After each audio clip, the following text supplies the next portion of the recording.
오늘 우리에게 주시는 하나님의 말씀은 이사야서 14장 21절에서 23절까지 말씀입니다. 함께 읽습니다. 너희는 그들의 조상들의 죄악으로 말미암아 그의 자손 도륙하기를 준비하여 그들이 일어나 땅을 차지하여 성읍들로 세상을 가득하게 하지 못하게 하라. 만군의 여호와께서 말씀하시되 내가 일어나 그들을 쳐서 이름과 남은 자와 아들과 후손을 바벨론에서 끊으리라. 나 여호와의 말이니라.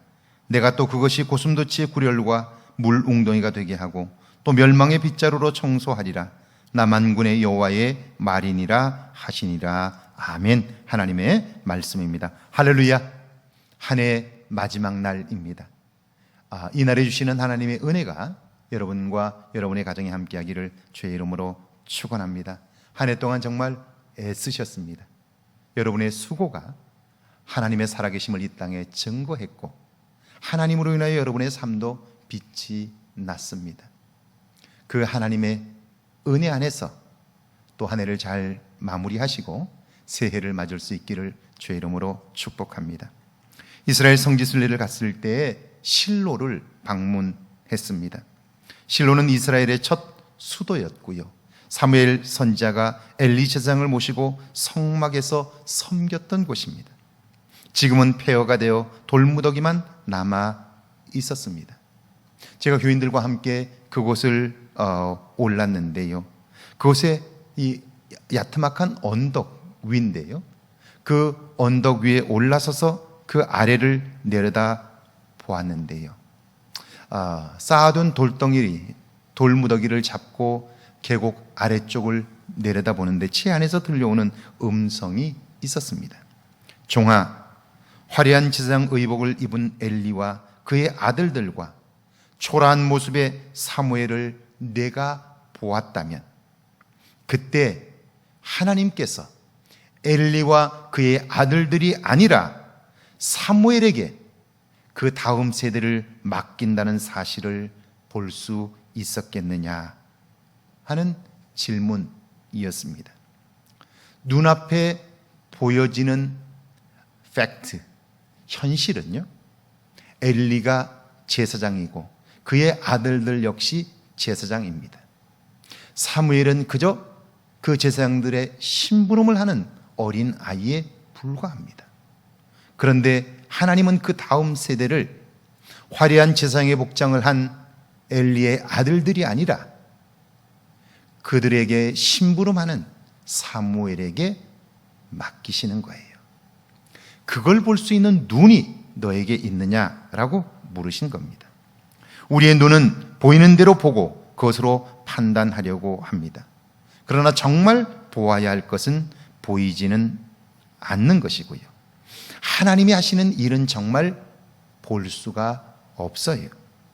자, 믿음의 눈이 아니면 하나님이 하시는 일을 결코 볼 수 없고요, 그러므로 믿음의 눈을 가진 사람만이 이 땅에서 하나님 앞에 쓰임받을 수 있다 하는 것이죠. 한때 세계를 들썩거리게 한 바벨론에 대한 하나님의 심판, 누가 그걸 볼 수 있었을까요? 믿음의 사람인 것이죠. 21절에 보니까 하나님은 이렇게 이사야 선지자에게 말씀하게 하십니다.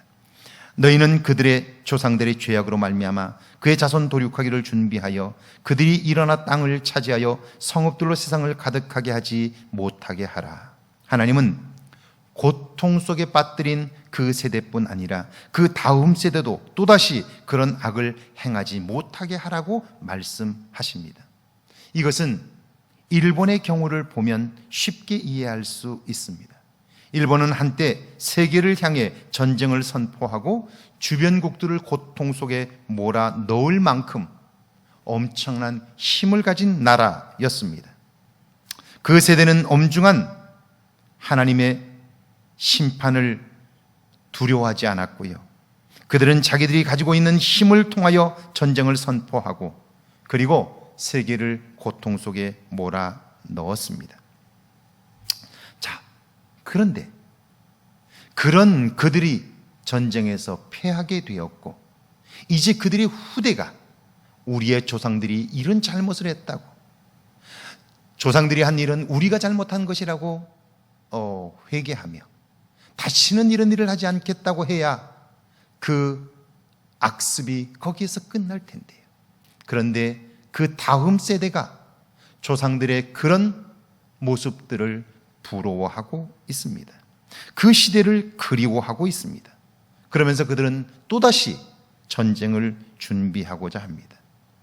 하나님은 그런 그들을 결코 가만 두실 수가 없는 거예요. 그래서 수많은 사회학자들과 수많은 미래학자들은 일본은 결코 세계를 주도할 수 없다고 말해요. 왜 그럴까요? 가장 보편적이고 인간에 대한 애정이 그들의 주류 사회 속에 남아있지 않은 거예요. 나로 인하여 고통받았던 사람들의 아픔을 느끼지 못하면서 세계를 선도할 수는 없기 때문이죠.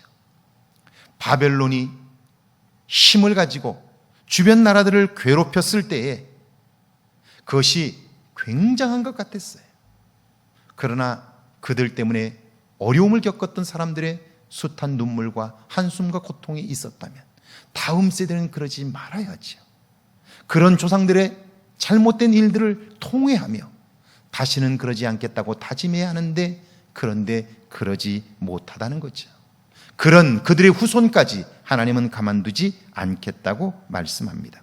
19절 한번 읽어볼까요? 만군의 여호와께서 말씀하시되 내가 일어나 그들을 쳐서 이름과 남은 자와 아들과 후손을 바벨론에서 끊으리라. 나 여호와의 말이니라. 하나님은 아주 분명하죠. 내가 일어나 그들을 치고 그들의 아들과 후손들을 바벨론에서 끊겠다고 말씀합니다. 악이 이 땅에 다시는 발붙이지 못하도록 하고 악한 자들이 이 땅을 거처로 삼지 못하겠다 하시겠다는 말씀입니다. 그러므로 오늘 우리 안에는 악한 자의 모습이 없는지를 돌아보아야 할 것입니다. 실로의 성막이 있을 때 수많은 사람들이 그곳을 찾았을 것입니다. 제가 그것에 오를 때 그곳에는 마침 하프를 연주하는 분이 계셨는데 그 음이 얼마나 아름다웠는지 모릅니다. 성막의 거룩함과 웅장함, 제사장들의 화려한 의복, 그리고 수많은 사람들의 경건한 모습들은 그 자체가 예술입니다. 당시에 볼거리들이 별로 없었을 텐데요, 그 성소에 올라 그 화려한 것들을 볼 때에 수많은 사람들이 넋을 놓고 보았을 것입니다. 그런데 그런 그곳이 폐허가 되었습니다. 22절이죠. 내가 또 그것이 고슴도치의 굴혈과 물웅덩이가 되게 하고 또 멸망의 빗자루로 청소하리라. 나 만군의 여호와의 말이니라 하시니라. 세계를 정복하고 주변 나라들을 벌벌 떨게 했던 바벨론 제국의 명성은 영원할 것 같았습니다. 그런데 그것은 지금 폐허가 되었습니다. 하나님의 말씀대로 되었습니다. 놀라운 것은 하나님은 또 다른 신실한 사람들을 찾으시고 그들을 통하여 세상을 새롭게 하시는 것이죠. 한 해의 끝자락에 서서 하나님이 하실 일들을 기억함으로 2021년 새해 새날을 맞는 저와 여러분 되기를 주의 이름으로 축원합니다. 새해가 된다고 새날을 사는 것은 아닙니다. 우리는 수없이 경험을 통하여 알고 있습니다. 새해는 새날을 준비한 사람들에게만 찾아오는 것입니다.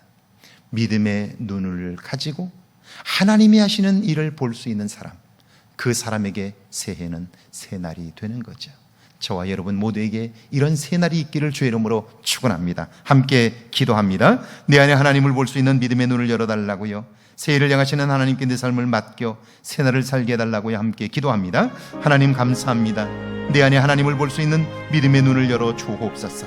새해를 향하시는 하나님께 내 삶을 맡기게 하셔서 새날을 살게 하옵소서. 하나님의 도우심을 보게 하시고 하나님의 기쁨 되어 살도록 우리 모두를 축복하시고 한 해를 잘 마감하고 새해의 새날을 경험하게 하옵소서.